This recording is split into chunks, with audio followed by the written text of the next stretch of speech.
anganku teraniaya, bunyi-bunyi makna cinta yang aku tahu berbeda dengan cinta yang kau beri. Seindah ini mencari hadirmu, mengobat rinduku. Sejenak duduk tenang dan pejamkan mata, belai lembut kasihmu mengusap kepala. Menarilah anganku dan rengkuhlah aku cinta.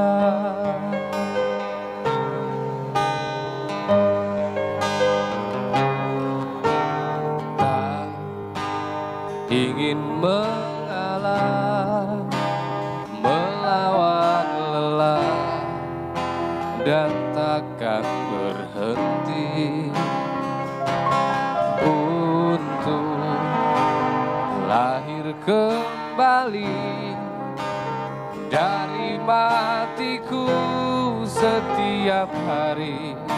Seindah ini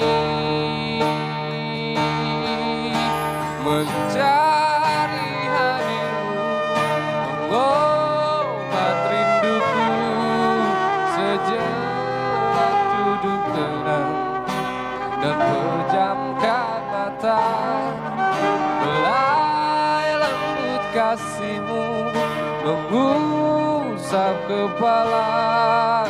Menarilah anganku dan rengkuhlah aku cinta.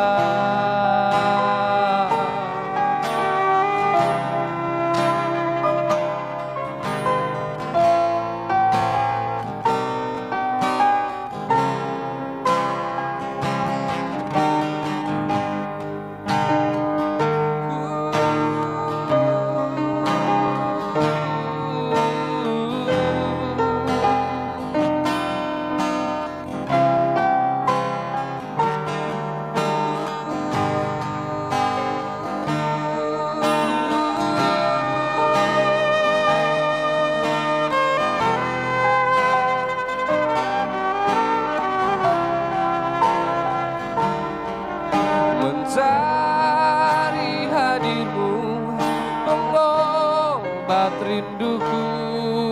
Sejenak duduk tenang dan pejamkan mata, belai lembut kasihmu mengusap kepala. Menarilah anganku dan peluklah aku cinta.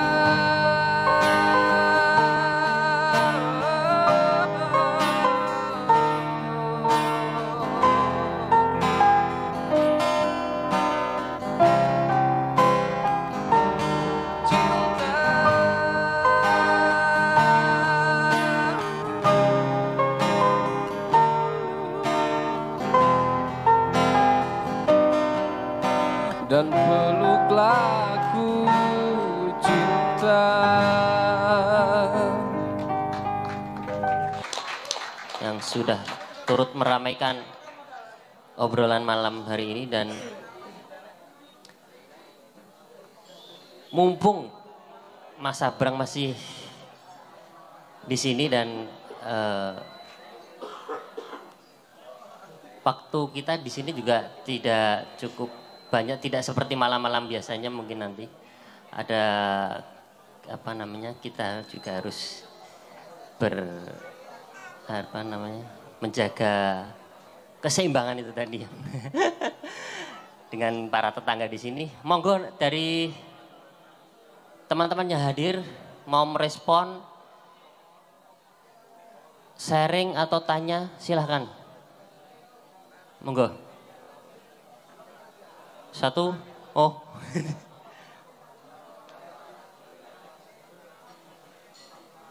belum ada juga. Mungkin kita ke Mas Sigit dulu nggih. Terkait tadi sempat ngobrol sebentar ada hipotesis orientasi bisnis orang Jawa dulu dengan sekarang itu berbeda. Monggo silakan. Seperti apa yang? Ya, apa? Untuk kekancan dan berbisnis itu memang ada perubahan manajemen di Jawa yang sekarang sama Jawa yang masa lalu. Artinya bisa saya gambarkan kalau dulu misalkan tentang bisnis pertanian, dari kita ambil dari yang langsung terlibat di sawah, mulai Jogotirto, Magersari sampai yang Ngasak itu sebenarnya terjadi bisnis di situ. Jadi si petani atau yang punya sawah dia langsung membuat kesepakatan di awal, yaitu tentang pembayarannya, yaitu dalam berbentuk biasanya kalau padi itu adalah gabahnya. Jadi Jogotirto nanti dia yang ngatur airnya, dia mendapatkan berapa. Terus tapi sayang sekarang sudah nggak kenal nempur ya Mas ya. Terus kemudian Magersari itu yang mendoakan mulai penanaman awal sampai akhir, dia pembayarannya itu di akhir semua. Sampai yang Ngasak pun dia pembayarannya diberi keleluasaan untuk mengambil gabah setelah semua dipanen.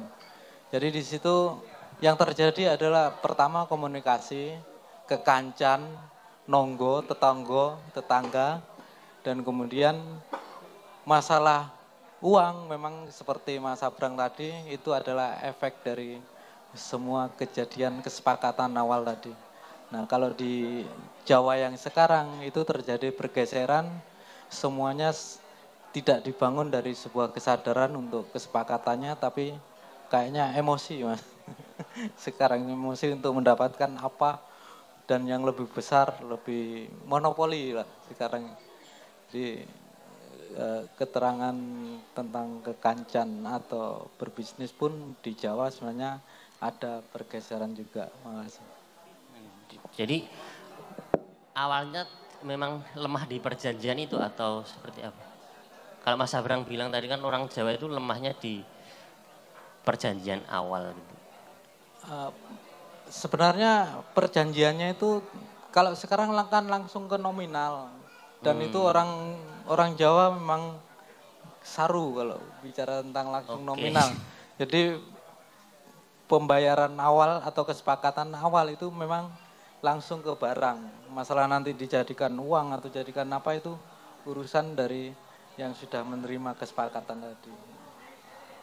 Jadi tidak kalau bilang langsung ke nominal itu kalau orang Jawa memang ada basa-basi sungkan.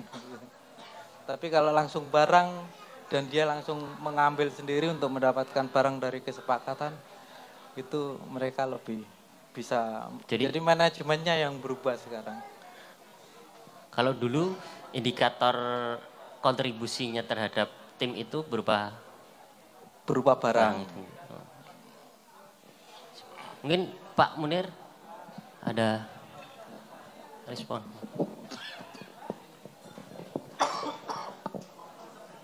Kalau saya memang ada dari dulu pertanyaan mendasar saya kan orang Jawa sendiri memiliki kebudayaan yang sangat tinggi, mestinya mengatur hal-hal semacam itu ya Mas Sigit. Tetapi mungkin tadi adanya rasa woh pekewoh bukan karena mereka tidak profesional, tetapi mereka sudah selesai dengan nilai-nilai. Sehingga kan ada perjanjian itu yang tertulis, ada yang tidak tertulis. Jadi kalau saya tadabur, neng yo aja dijaluki dasare apa namane tadabur itu kan yo sak ngertiku ya. Jadi kalau ada kata-kata orang-orang yang beriman itu kalau saya memahami orang yang percaya kepada sistem. Karena nilai itu sendiri kan kalau dinaikkan kan tidak lepas dari peran para nabi menyampaikan yang itu berasal dari Tuhan. Nah, ketika orang-orang Jawa itu sudah selesai dengan nilai-nilainya, maka menurut saya ada sistem dua lapis, sistem internal dan sistem eksternal. Sistem internal itu hubungan kita dengan Tuhan yang selalu kita elaborasi sehingga menjadi nilai-nilai itu sebagai perilaku harian. Jadi ora konangan sapa-sapa ya ora gelem ngapusi. Dodolan apa-apa nek kira-kira ki barang ra apik ya ora gelem ngomong apik. Itu kan hubungan dengan nilai-nilai internal. Nah, kemudian nilai-nilai eksternal mungkin yang perlu dibangun melalui kesepakatan-kesepakatan. Misalkan seperti itu. Terus kalau ada Tuhan mengatakan bahwa kalau teks aslinya telah Islam mana-mana yang ada di bumi dan langit dengan sukarela atau terpaksa. Kalau saya memahami secara kontekstual bahwa Islam bukan sebagai dalam tanda petik yang selama ini kita yakini, tetapi lebih luas lagi bahwa Islam mengajarkan nilai-nilai. Misalkan seperti itu, semua nabi mengajarkan nilai-nilai yang disebut Nabi Isa atau Yesus atau siapapun. Nah, ketika itu dipahami, maka kita akan sukarela mentaati karena ngerti. Kalau saya teringat dengan Mas Abrang pernah menyampaikan bahwa sesungguhnya orang, mungkin ini kurang lebihnya tidak tepat, bahwa kita harus memahami bahwa setiap manusia itu memiliki nilai potensial destruktif yang luar biasa. Sehingga sesungguhnya asal sesuatu yang kita lakukan itu tidak menimbulkan kerusakan, jane wis rampung. Itu yang di dalam Al-Quran di surat 2877 itu kan berlaku baiklah kamu sebagaimana Tuhan berlaku baik. Itu dapat kita amati. Tuhan itu kepada semua tidak pilih yang dianggap membangkang atau tidak. Ya kan? Kemudian ayat itu ditutup dan Tuhan tidak suka orang yang berbuat kerusakan. Jadi kalau saya tadaburi lagi, kalau term halal dan haram itu masih ada bargainingnya. Babi haram, kepeksa dipangan apa-apa. Tapi kalau ketika Tuhan mengatakan tidak suka, benci, ketoke tidak ada bargainingnya. Dan kalau saya pahami, memang yang paling membuat sesuatunya tidak seimbang itu ketika kita tidak mempertimbangkan apakah yang kita lakukan itu menimbulkan destruksi atau tidak. Kembali ke sistem tadi, itu berarti sistem internal ketika selesai, maka sistem eksternalnya harus dibangun melalui komunal-komunal, kesepakatan-kesepakatan yang kalau orang itu tidak paham, ora apa-apa ning dipaksa taat.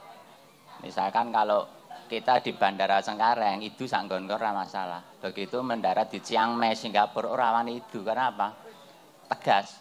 Itu denda 20.000. Itu yang orang terpaksa taat. Tetapi output dari keduanya adalah memberikan kemanfaatan dan meminimalisir kerusakan. Nah, itu kalau saya pikir dibawa kepada apa saja misalkan di dalam berbisnis selesai. Dan itu yang menjadi pertanyaan dasar saya, mengapa saya sebagai orang Jawa kemudian disebut wong Islam, tetapi kok tidak memiliki kontribusi seperti itu, sehingga saya itu malu nek konangan wong Islam. Karena pada umumnya cat Islam itu kurang konstruktif dan tidak mungkin para nabi menyampaikan hal seperti itu. Sesuatu yang disampaikan dari Tuhan itu mesti luar biasa. Menjadi tidak luar biasa ketika mesti adanya distorsi, adanya pemahaman-pemahaman yang mungkin bisa jadi kurang mempertimbangkan efek destruksinya tadi. Karena seperti itu, matur nuwun. Monggo tepuk tangan boleh. Menarik ini terkait potensi merusak yang ternyata harus kita sadari bahwa setiap manusia memiliki potensi yang bisa menimbulkan kerusakan. Monggo Mas Abrang mungkin bisa direspon. Ketika kita misalkan nih, ketika saya wis ngerti ya aku jane iki potensiku ketika saya ditarik ke tim dan potensi merusakku gede iki. Apa timku wis ngerti potensi merusak itu misalnya langkah seperti apa, apakah ada pemaksaan paham nggak apa-apa tapi taat itu tadi atau seperti apa monggo Mas? Kalau saya merespon itu mungkin gini, potensi merusak itu efeknya jauh lebih besar daripada hanya urusan bisnis sebenarnya. Jauh lebih besar. Kalau pakai bahasa modernnya disebut sebagai integrating shadow. Ketika orang sudah tahu gini, contohnya gini aja.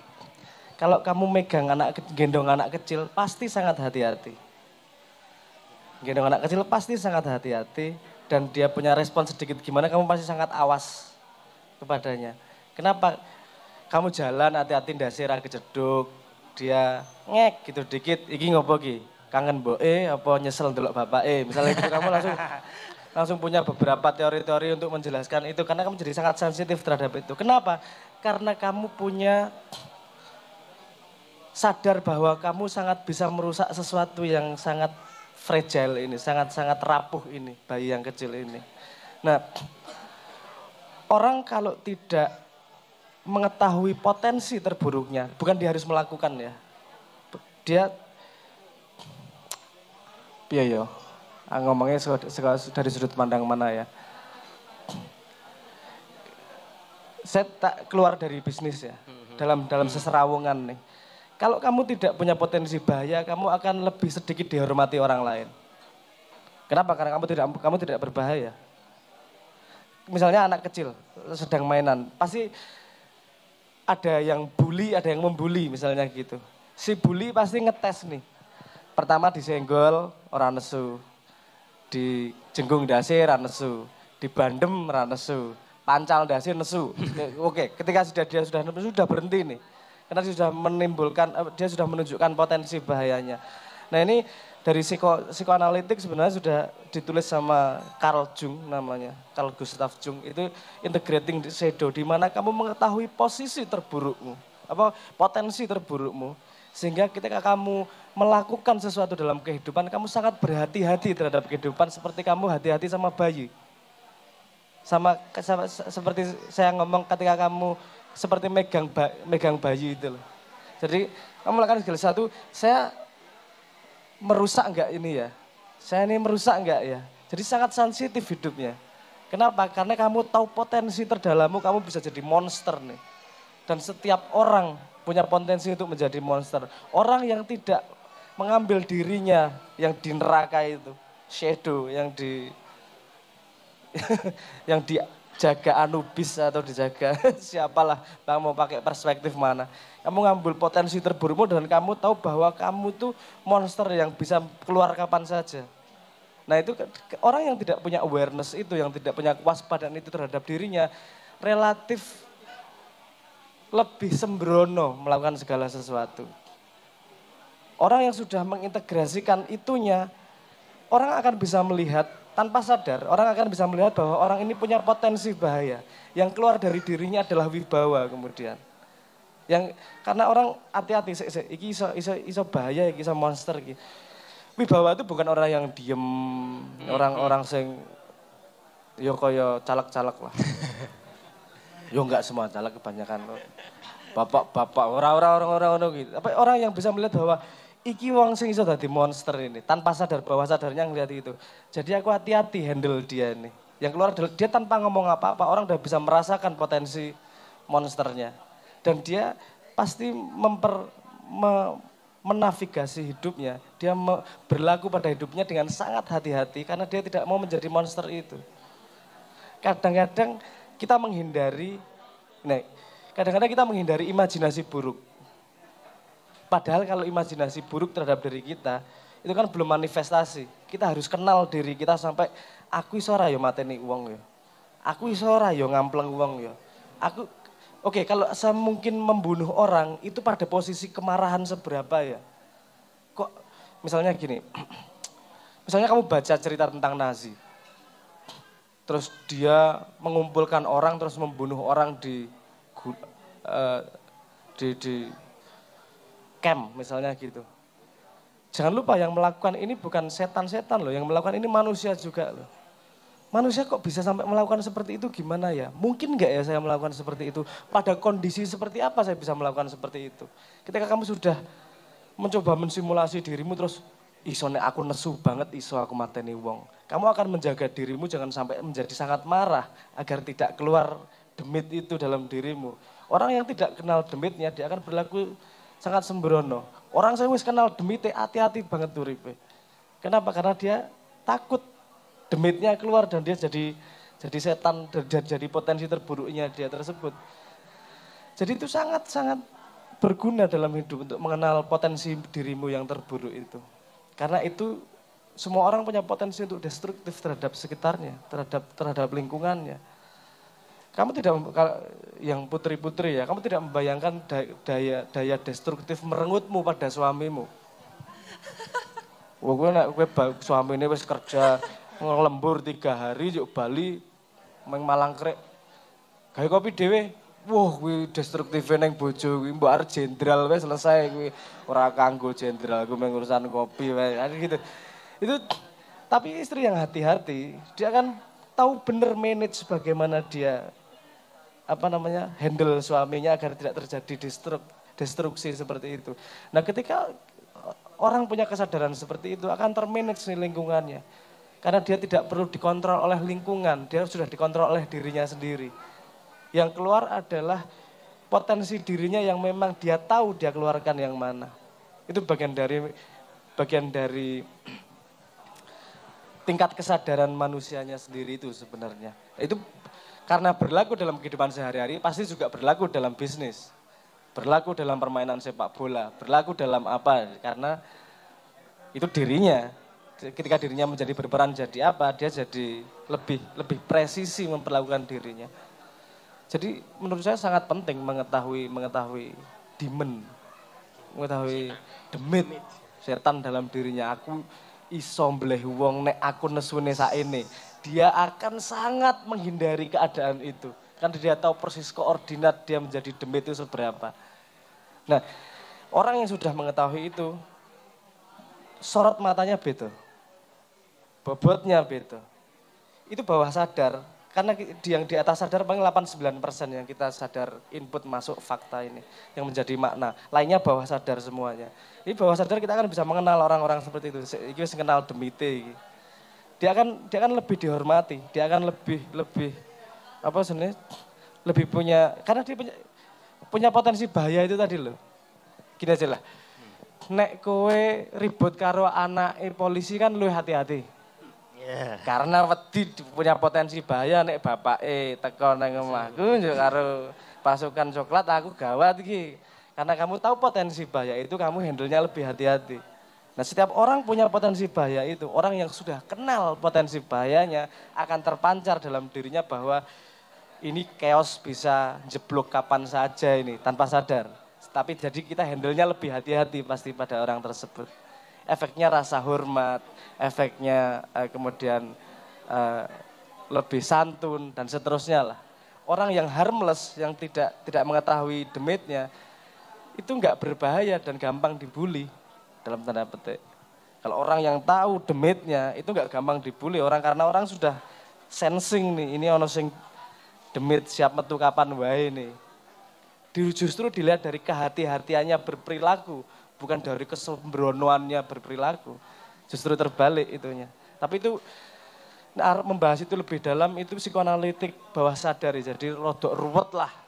Tapi intinya bahwa kamu kenal demitmu itu penting banget agar tidak menjadi demit itu tanpa sadar. Ngono wae intine. Sebenarnya setahu saya gitu.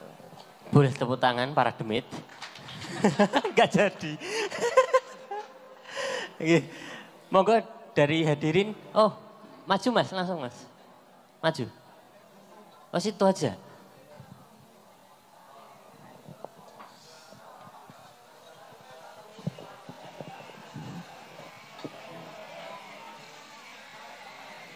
Cek, bismillah. Assalamualaikum warahmatullahi wabarakatuh. Sebenarnya ini saya bukan saya harap saya ingin mengutarakan 2 hal, Mas Abrang. Saya sering juga dengerin ceramah Mas Abrang, jadi ya kalau monolog kan ceramah biasanya. Seperti itu. Begini Mas, tentang keresahan dan tujuan. Begini. Ini kan saya masih ya gampangannya masih darah muda, darah yang masih berapi-api seperti itu loh. Nah, untuk perihal keresahan ini Mas. Saya melihat kan perihal kekancan seperti itu. Kekancan itu kan perihal sosial seperti itu kan. Nah, semakin ke sini semakin saya dewasa setelah beranjak lulus SMA terus perkuliahan masuki bangku perkuliahan dan bertemu orang-orang baik orang tinggi, caleg atau dosen dan mahasiswa dan seorganisasi seperti itu. Aku rasa kekancan itu hanya hal sebuah kepalsuan begitu Mas. Karena apa? Hal-hal itu tuh pasti ada suatu kepentingan di balik itu. Hal yang saya rasa sampai sekarang ini merasa apa ya, suatu hal yang itu benar-benar sejati atau itu benar-benar asli yang bisa membuat saya tuh kan inti kekancan itu adalah kita bisa membagikan rasa, dia merasakan, saya juga merasakan, terus saling berbagi seperti itu dan itu berharap bisa lama seperti itu kan. Dan sampai sekarang saya tidak menemukan hal kayak gitu. Yang bisa saya temukan adalah saya menemukan ketenangan itu malah dari dalam diri saya sendiri begitu loh. Jadi saya seperti saya punya teman banyak seperti itu kan. Itu saya sebenarnya itu berteman dengan kepalsuan yang nantinya menunggu waktunya akan berpisah seperti itu. Nah ini mungkin keresahan, entah ini keresahan bisa membentuk pertanyaan atau apa, mungkin Mas Sabrang bisa membantu begitu. Terus yang kedua perihal tujuan. Ini kan masih perlu apa ya, saya banyak keinginan begitu. Dulu pengen jadi presiden, terus dulu pengen jadi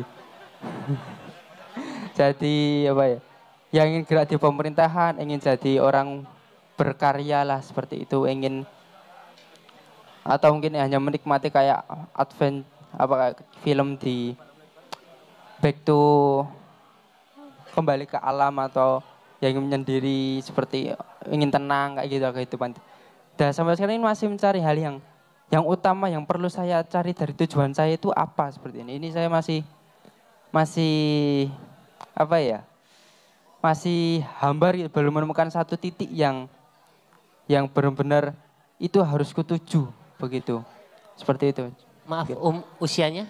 Saya usianya masih baru aja kemarin 4 hari yang lalu masuk 20 tahun. Oh, selamat ulang tahun dulu. Selamat ulang tahun. Santai mau. Monggo Mas Sabrang. Ya seperti itu. Terima kasih. Assalamualaikum warahmatullahi wabarakatuh. Cek.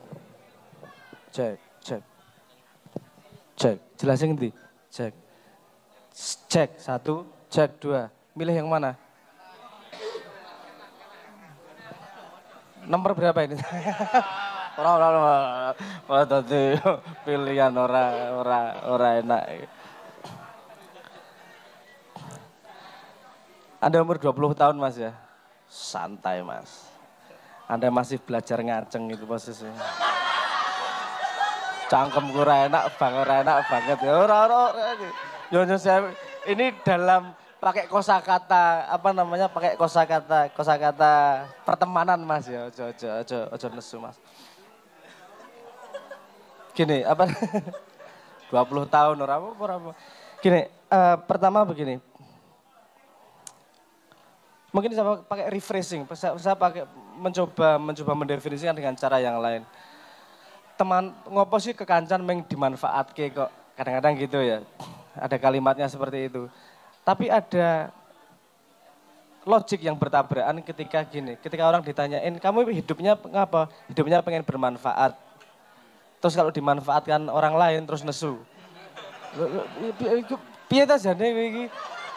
Pengen hidup bermanfaat, gue dimanfaatkan orang lain terus nesu.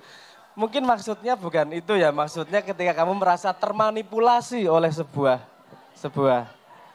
keadaan sehingga kamu tanpa sengaja bermanfaat untuk diatok tanpa kamu tahu, tanpa mendapatkan manfaat itu juga, makanya rodok nesu ketika bermanfaat. Sekarang gini, semuanya palsu. Itu pertanyaan saya menurut ya Mas. Sekarang gini, Emang dirimu yang tidak palsu yang mana, Mas? Yang kamu tuh yang mana? Hah?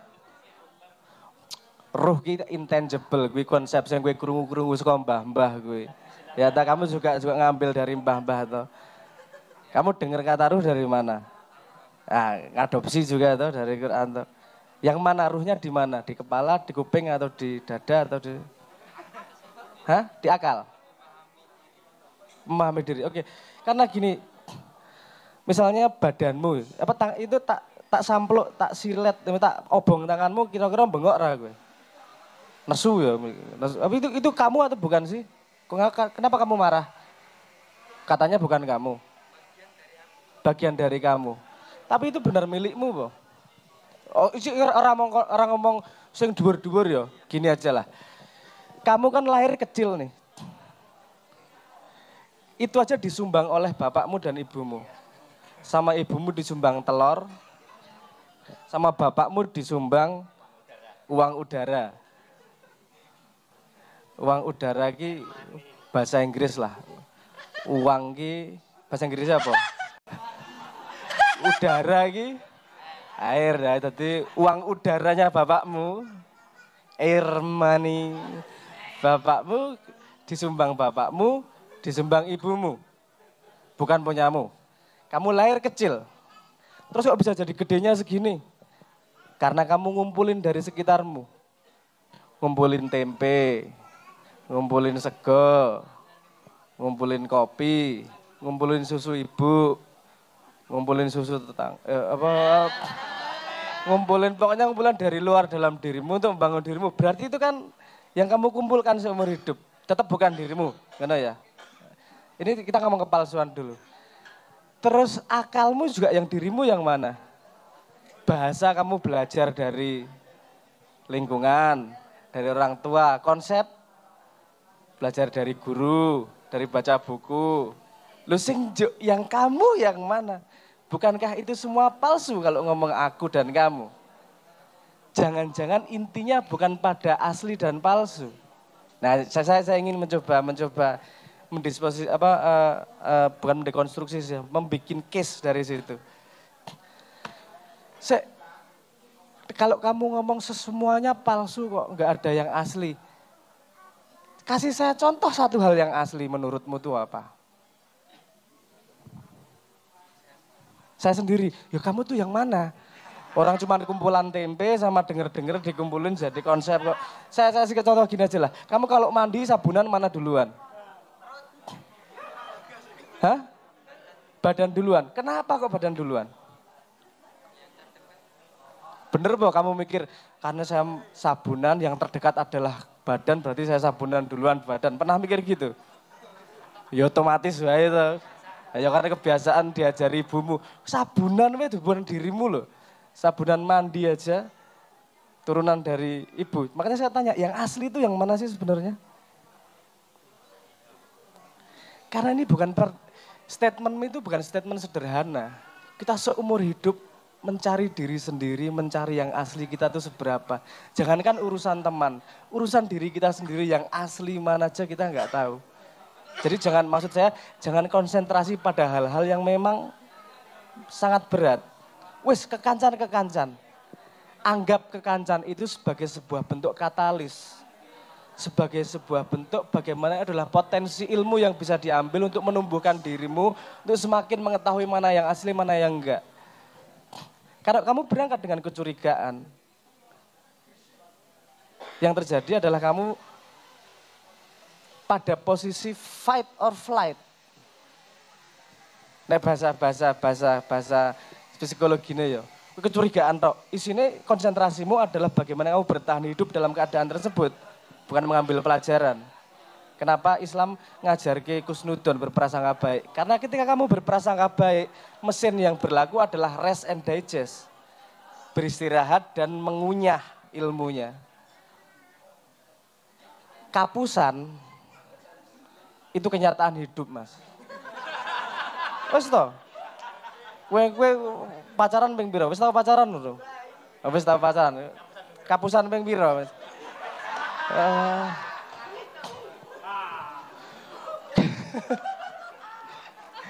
Jadi wes tau, kapusan dan segala macam itu karena gini, kita tidak mungkin mengetahui kebenaran tanpa mengalami kesalahan atau kegagalan. Pak, gini. Semua keberhasilan datang dari keputusan yang tepat. Keputusan yang tepat datang dari pengalaman. Pengalaman datang dari keputusan yang salah. Jadi mesti ngelakoni keputusan yang salah gue. Ono temen ternyata ora, ono temen ternyata ora, ono pacar ternyata ora. Kayane, that's life. Hidup memang seperti itu. Kalau menurut saya jangan konsentrasi pada itunya, konsentrasi pada ilmu apa yang disediakan dalam kejadian tersebut. Karena semakin tumbuh ilmu Anda akan semakin dewasa mengetahui diri Anda semakin punya modal untuk kelahiran yang Anda pilih. Anda lahir tanggal berapa? 24 Maret tahun 24 Maret pasarannya apa? Hah? Pasaran ini Senen Kliwon apa? Orang ngerti enggak Mas. tahu, oke. Itu menarik. Masih kalender. Iki obrolan pekok ya iki. Jangan dianggap kebenaran, iki obrolan pekok saja. Coba perhatikan, lihat 24 Maret tahun berapa pasarannya opo. Anda lihat 39 tahun. Ketika Anda umur 39 tahun. Hanya itu Anda akan kembali pada hari, tanggal, pasaran yang sama. Kenapa 39 tahun masuk 40? 40 ini poin penting. Karena itu titik di mana kamu kelahiranmu yang dipilih. Mau ke arah mana sih? Santai tunggu petang puluh, rasa dipaksakan. Si 6, si 20, kamu masih punya kesempatan untuk melakukan kesalahan yang sangat banyak. Masih punya kesempatan untuk mengalami kekecewaan yang menyakitkan. Loh, ya kenapa kamu butuh kekecewaan? Kita pencoloti misalnya gitu. Kenapa kamu butuh kekecewaan? Kamu butuh penderitaan? Karena kadang-kadang manusia gini. Ilmu terbuka biasanya ketika kamu mengalami kesulitan. Contohnya gini lah, kamu mengalami kegagalan, pasti kalimatnya kita ambil hikmahnya jika ilmu. Tapi ketika kamu berhasil, kalimatnya gitu, Boh. Dek mau gak jadi pacar saya? Gah, raimu elek. Kita ambil hikmahnya, kayak kalimatnya gitu. Nek pas dek gelem dadi pacarku ora?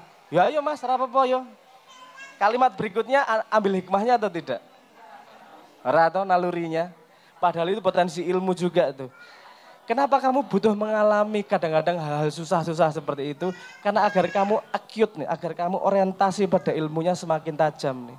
Ketika kamu sudah bisa melihat potensi pada setiap kejadian, potensi ilmu pada setiap kejadian, kamu akan tumbuh semakin cepat dan cara pandangmu terhadap palsu, asli, benar, salah akan berkembang dan lebih presisi nanti. Saya nggak bisa ngomong mencoloti karena umurmu 20 tahun yo. Eman-eman pada pengalaman hidupmu. Karena hal paling menyenangkan adalah pindah dari kegelapan menuju cahaya. Tidak tahu menjadi tahu. Dadi jadi ra dadi. Nek wis dikandani dhisik ora gayeng tuh. Kan gitu. Alami saja. Mana palsu mana yang tidak, biarkan konsepmu berkembang. Menurutmu yang asli kayak gini, oh ternyata enggak juga. Yang palsu kayak gini, ternyata enggak juga. Kamu akan kecelek itu sepanjang sampai kamu lahir nanti. Karena itu bagian dari hidup menurut saya, itu menarik banget. Apalagi 20, wis tekan selawe sik menarik iki uripmu iki. Selawe, 24, 26-an wis menarik banget iki. Gue njuk krasa wah iki wis paham donya iki. Wah, bar kuwi njuk kok salah kabeh ya ternyata ya sik ngono-ngono kok. Gayeng wis to. Bikin hidup menyenangkan wae, ora masalah. Dan kemudian tadi yang kedua pertanyaannya adalah resah tentang tujuan hidup. Oke, tujuan hidup. Kenapa sekarang bayangkan gini, kamu punya cita-cita ketika kelas 6 SD. Kamu punya imajinasi doa yang kamu panjatkan ketika kamu kecil. Sekarang coba bayangkan, kalau semua tercapai kamu menyesal apa senang? Menyesal tuh. Wah aku pengen duwe ngene, ternyata semua kejadian. Kamu pasti juga menyesal sekali semua terjadi itu. Kenapa? Karena kamu saat meminta, memohon, itu kamu belum cukup dewasa untuk mengetahui masa depanmu, cakrawalamu seberapa. Jadi cita-citamu dulu juga belum akurat sebenarnya. Jadi nanti dulu urusan cita-cita. Menurut saya yang perlu Anda bangun adalah kebiasaan untuk mencapai cita-cita. Bagaimana kebiasaan mencapai cita-cita? Sederhana. Pandang dunia, iki kok dudu ceramah, iki usulan yo iki. Aku yo sik iki usulan cara pandang wae ya. Gini, semua anak ngomong khalifah keduren lah. Menurutku semua urip kuwi ada dua garis besar, ada dua gambar besar yaitu yang disebut sebagai order, yang disebut sebagai chaos. Chaos adalah keadaan yang tidak kamu bisa kamu prediksi, keadaan sing gawe kowe ra enak atine, dan order adalah yang membuat kamu merasa selesai, tenang. Semua karya lahir dari chaos dibawa ke order. Nada yang tidak jelas itu chaos. Dibawa pada chord, dibikin lagu, jadi order, jadi sebuah karya. Lukisan, cat yang nggak jelas, kamu bikin konsep, jadi lukisan, jadi order. Oke? Usulan saya sebelum kamu ngomong tentang cita-cita, keinginan ke depan seperti apa, biasakan dirimu untuk merubah dari chaos menjadi order. Lihat sekitarmu. Ada 3 langkah. Pertama, lihat sekitarmu, yang chaos apa sih? Misalnya kamu belum bisa beresin kamar. Kamarmu masih kotor. Rumahmu masih belum bersih. Kamu masih malas belajar. Kamu masih kakian sambat. Kamu masih random nyari cewek asal tembak saja. Chaos gitu. Chaos, oh ayu kayak. Menggok sidik, oh ayu kayak. Sing kae kupinge gede, sing kae bokonge gede, sing kae wah chaos banget. Coba dibikin order. Kalau kamu sudah melihat chaosnya, pertanyaan berikutnya adalah, bisa nggak kamu merubah itu menjadi order? Gimana nih perubahannya? Kalau sudah pertanyaan kedua, oh bisa. Pertanyaan ketiga, mau nggak merubah itu menjadi order? Kalau mau, lakukan. Sampai chaosnya menjadi order. Ketika kamu sudah punya kebiasaan melangkah seperti itu, kamu jadi ngejar cita-cita jelas nanti. Karena kamu tahu jalannya untuk mencapai cita-cita seperti apa. Dan nanti akan semakin jelas karena kamu bisa melihat chaos. Cita-cita itu bukan soal pencapaian diri, tapi soal aktualisasi diri, merubah potensi menjadi aktualisasi. Pemuda ini adalah manusia, makhluk yang penuh potensi. Orang tua adalah manusia yang penuh aktualisasi. Tugasmu dari muda menjadi tua adalah merubah semua potensi menjadi aktualisasi sebanyak-banyaknya. Bagaimana caranya? Salah satunya adalah melatih merubah chaos menjadi order. Nah, dirasah mikir dandani Indonesia saat durung kamarmu resik.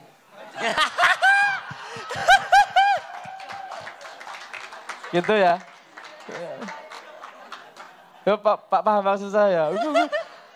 Urasa mikir maksudnya ini konstitusi kita belum beres. Saya adu sop sedino ping pindho sik. Sabunan sing resik. Ah gitu loh. Maksudnya karena kebiasaan itu bisa dilatih itu. Handle dari yang kecil karena lama-lama akan menjadi besar tanggung jawabnya. Dan kamu akan punya harga diri dalam hidup. Kenapa? Karena kamu merubah chaos menjadi order. Kamu punya kontribusi terhadap kehidupan. Kamu punya kontribusi, ada gunanya kue urip kidadian. Karena merubah jadi chaos, dari chaos menjadi order. Enggak perlu ngomong besarnya seberapa. Mau dulu, bisa dulu. Nanti kalau Tuhan memberi jalan, kamu akan diberi chaos yang lebih besar. Karena setiap orang melihat chaos yang berbeda. Semakin tinggi, saya dalam tanda petik, semakin tinggi makomnya dia akan melihat chaos yang semakin yang levelnya berbeda dengan orang yang makomnya lebih rendah. Tapi gue rasa gagas makom. Yang penting kanggo uripe, coba lihat chaosnya. Urusan resik omah ki rasa sederhana loh. Jadi cita-cita nanti saya yakin akan muncul sendiri dalam hidupmu, dalam pikiranmu. Ketika kamu sudah sampai pada pandangan yang fix terhadap dunia. Ada hal-hal yang tidak bisa dipaksakan. Teknologi secanggih apapun, hamil tetap 9 bulan 10 hari. secanggih apapun otak dan pengalaman dan segala macam, pertumbuhan ruh dalam tanda petik itu tetap butuh waktu juga. Pendewasaan itu. Jadi alami itu dan membiasakan diri untuk merubah chaos menjadi order. Itu usulan saya. Sehingga ketika kamu dalam posisi bisa berbuat, kamu sudah biasa merubah chaos menjadi order. Sehingga semua chaos yang kamu lihat, kamu bisa merubahnya menjadi order. Itu usulan saya. Ngoten nggih, semoga menjawab. Matur nuwun. Nah, arep mangkat kampanye kamare dresik. Arep mangkat demo kamare ditonton sik ya. Engko ana tisu pating telecek kuwi ndang disingkirke. Oke. Jam 23.00 berakhir. Yang menurut fasilitator Pak Munir yang masih mau tanya-tanya dengan Mas Abrang, silakan merapat, audio kita cut. Gitu ya. Mas Abrang? Karena yang lebih tahu di sini adalah Pak Munir, jadi pemimpinnya adalah Pak Munir, Yes. saya manut. Kan gitu. Iya. Saiki kono ngompo aku. Menyanyi katanya. Menyenyong. Ya ngono ya oleh. Monggo Mas Urisa bergabung. Piye? Monggo lho aku lagu itu apal kabeh lho. Tenang. Beres, tenang.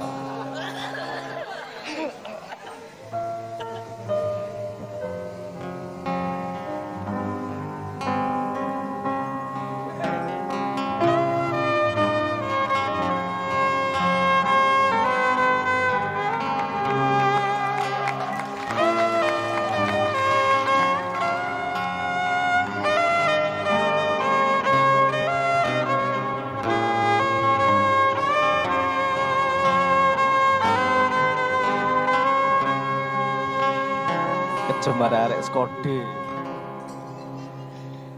Di daun yang ikut mengalir lembut, terbawa sungai ke ujung mata, dan aku mulai takut terbawa cinta, menghirup rindu yang sesakan dada. Jalanku hampa dan ku sentuh dia, terasa hangat oh di dalam hati. Ku pegang erat dan ku halangi waktu, tak urung jua ku lihatnya pergi.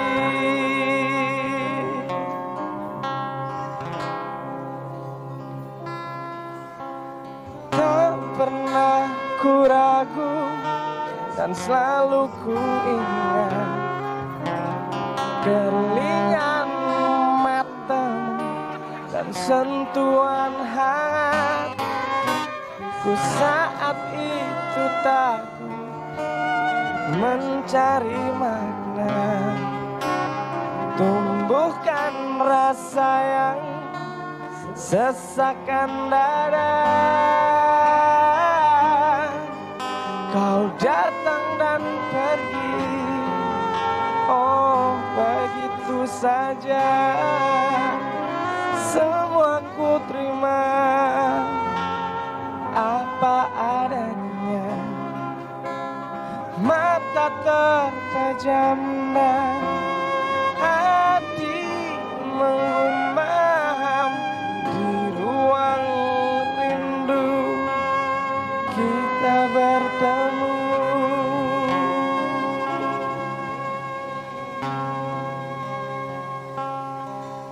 Kau datang dan pergi,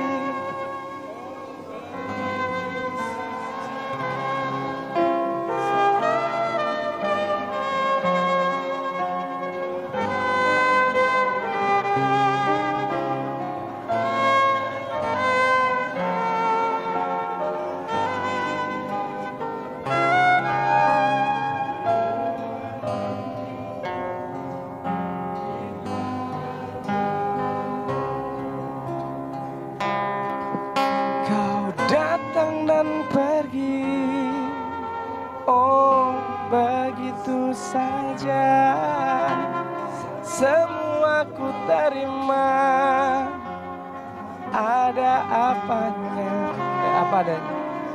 Mata terpejam dan hati menggumam di ruang rindu kita bertemu.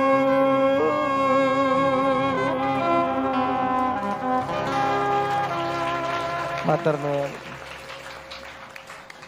Untuk adik-adik yang masih muda, yang apal ruang rindu tadi, salam buat orang tuamu. Katakan pendidikannya sudah benar. Lu apa lagu itu ya? Lumayan aku setuju iki. Lagu doa. Karena yang kita alami setiap hari adalah kegelapan.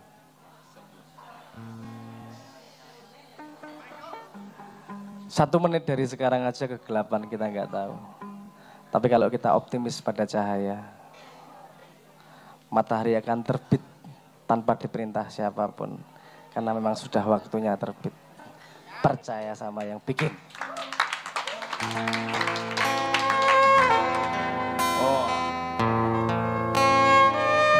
Oh ya, oh ya.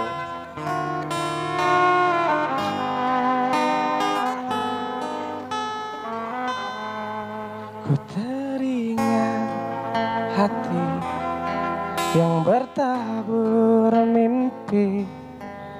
Kemana kau pergi, cinta? Perjalanan sunyi yang kau tempuh sendiri. Kuatkanlah hati, cinta. Ingatkah engkau kepada embun pagi bersahaja yang menemanimu sebelum cahaya? Ingatkah engkau kepada angin yang berembus mesra yang kan membelaimu, cinta? Kekuatan hati yang berpegang janji, genggamlah tanganku, cinta. Ku tak akan pergi meninggalkanmu sendiri. Temani hatimu, cinta.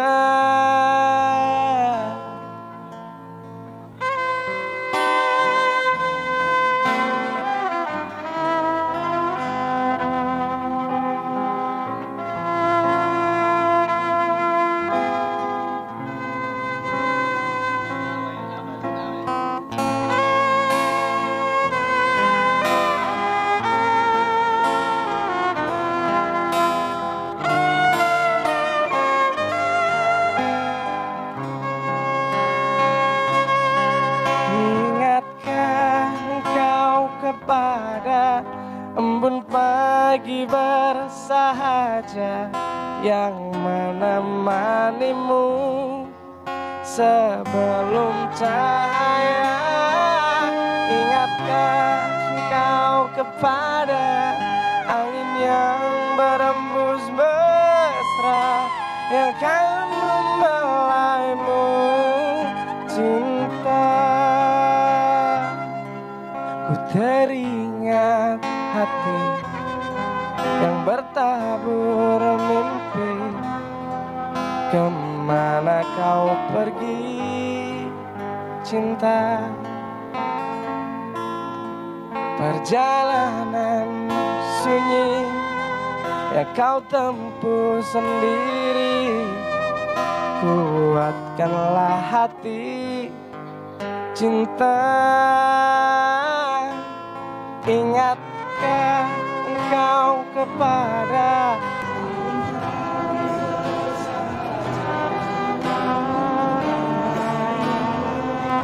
generasi YouTube?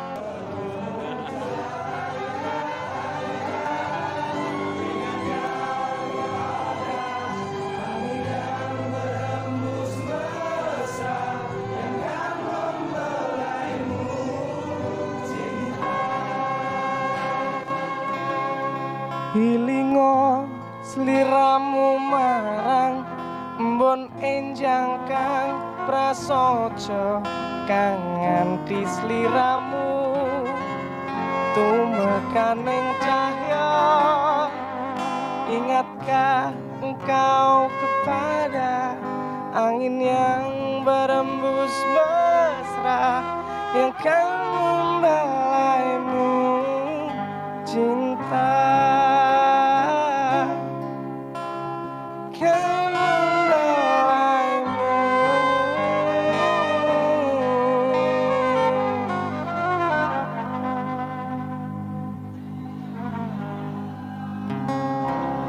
Ya Allah, semoga saudara-saudaraku yang di sini semua dijaga rezekinya, dijaga manfaatnya. Semoga yang jomblo segera dapat pacarnya.